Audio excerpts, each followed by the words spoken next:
दोस्तों, आप अक्सर सोचते होंगे कि सरकार अगर अनलिमिटेड पैसा छाप दे तो इस देश की गरीबी दूर हो जाएगी, सभी अमीर हो जाएंगे और इस देश में गरीबी से कोई भूखा नहीं सोएगा।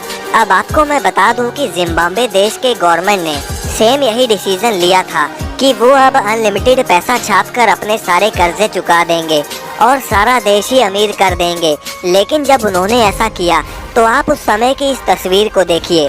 अब आप ये सोच रहे होंगे कि वहाँ पर तो बच्चा बच्चा अमीर हो गया, लेकिन आपको शायद ये बात नहीं पता कि ये बच्चा इतने सारे पैसे से सिर्फ एक ब्रेड का पैकेट खरीदने जा रहा है।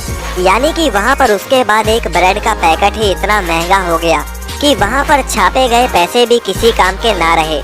यानी कि अगर सरकार अनलिमिटेड पैसा छापती है तो उसका नतीजा होगा देश में महंगाई, और तो और उन पैसों की कोई वैल्यू ही नहीं रहेगी।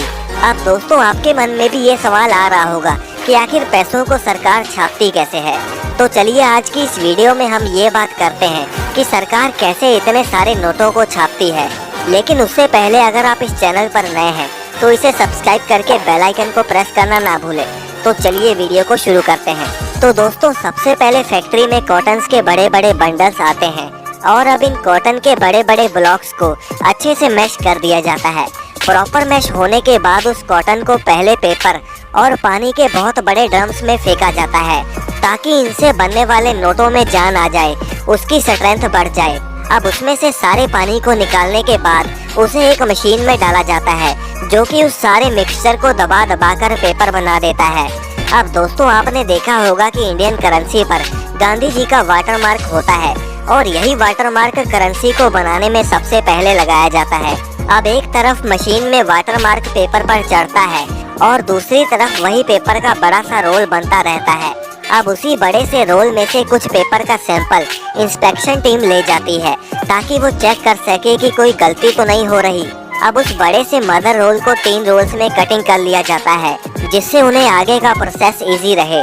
अब दोस्तों, आपने देखा होगा कि नोटों पर होलोग्राम लगी होती है जिसे हम तार भी कहते हैं, और ये हर नोट में अलग अलग रंग की होती है और ये होलोग्राम भी वाटरमार्क के बाद नोटों के ऊपर लगा दिया जाता है। अब इसके बाद पेपर का विजुअल इंस्पेक्शन होता है जो कि कंप्यूटर के जरिए किया जाता है और ये क्वालिटी इंस्पेक्टर अच्छे से चेक कर लेते हैं कि नोटों पर लगा वाटरमार्क और होलोग्राम ठीक है भी या नहीं। अब उसके बाद वो पेपर का रोल इस मशीन पर लाया जाता है जो कि छोटे छोटे टुकड़ों में काट देती है। अब इस प्रोसेस के बाद इन पेपर्स के रोल्स को प्रिंटिंग एरिया में भेज दिया जाता है। अब दोस्तों, प्रिंटिंग एरिया में जब रोल पहुंचाया जाता है तब वर्कर उन पेपर्स को उठाकर प्रिंटिंग मशीन में डालता रहता है और प्रिंटिंग मशीन एक एक करके पेपर को आगे भेजती रहती है। अब दोस्तों, प्रिंटिंग सेक्शन में भी नोट 3 तरह की प्रिंटिंग से होकर गुजरते हैं। अब जैसे कि पहले पेपर ऑफसेट प्रिंटिंग से होकर गुजरते हैं, जैसे कि ये देखिए, ये मशीन 50 यूरो का नोट छाप रही है और इसमें रेड और ग्रीन कलर यूज होते हैं और इसीलिए मशीन में भी रेड और ग्रीन कलर वर्कर्स द्वारा डाले जाते हैं।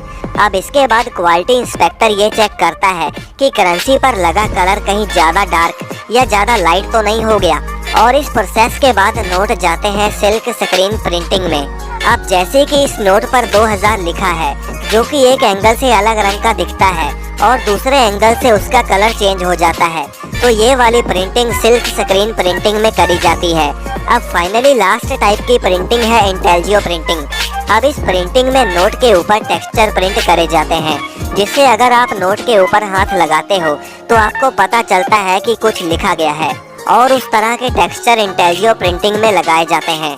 अब प्रिंटिंग के बाद नोटों को कटिंग मशीन में भेजा जाता है जहां पर नोटों को प्रॉपर साइजेस में काट दिया जाता है और फिर वो नोट पैकेजिंग के बाद बड़े बड़े कंटेनर्स में भेजकर अलग अलग बैंक्स में भेज दिए जाते हैं, और जो नोट यहाँ पर खराब हो जाते हैं उन्हें आगे RBI के पास भेज दिया जाता है और उसके बाद में कटिंग करा के दोबारा से उतने ही नोट और भी छाप दिए जाते हैं। तो दोस्तों, आप अपने सवाल हमें कमेंट में पूछ सकते हैं और इस वीडियो को लाइक करना ना भूलें और आगे भी ऐसी ही वीडियो